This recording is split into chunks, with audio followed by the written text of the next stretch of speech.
Today we're going over the Dropshot Rig. This is an awesome rig for bass, walleye, and panfish, especially on hot sunny days or in really clear water.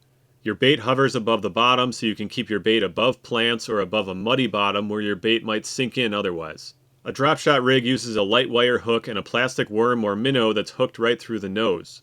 It should have a very flexible tail end so it wiggles a lot with just a slight shake of your rod tip. Below the hook is a length of line with a sinker on the end, and the length of this line determines how high off the bottom your bait will sit if your line is tight. I made a video on how to set up a Dropshot rig, and I'll leave a link to that at the end of this video. Dropshotting is considered a finesse technique, which is great when fishing conditions are tough or the water is very clear, the fish are out very deep, or when you don't know a lot about the spot like the depth contours or structure or the types of fish that live there. It's one of the few baits that really shine on hot sunny days. I love it because it pairs well with fishing from a kayak or paddleboard, which help you quietly sneak into an area without spooking the fish.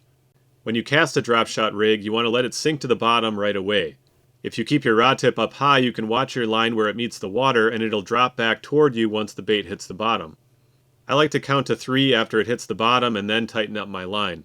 That allows the bait to sink like a dying minnow for a few seconds, and then it pops back up to the distance I set above my sinker.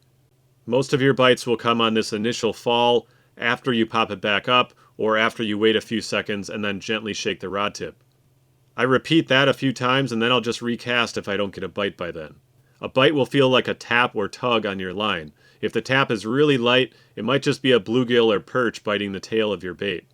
If you want to fish for bluegills or panfish, go with a size 4 or size 6 hook and a 1-inch plastic waxworm or minnow. I'll put some of my favorite Dropshot baits in the video description.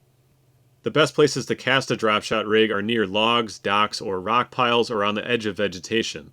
Quietly look around for indications of structure or plant beds and cast there from a distance. Dropshotting is a finesse technique that works best when it's done quietly. In clear water or on hot summer days, target water that's 5 to 15 feet deep. The most active fish will probably be hanging out in that zone. The last thing I'll point out is that a Dropshot rig can be very annoying to transport because the sinker line will just wrap around everything. I just wrap a short piece of double-sided Velcro around the rod just above the sinker, and that prevents the sinker from wrapping around anything. Good luck fishing the Dropshot rig. We'll catch you next time.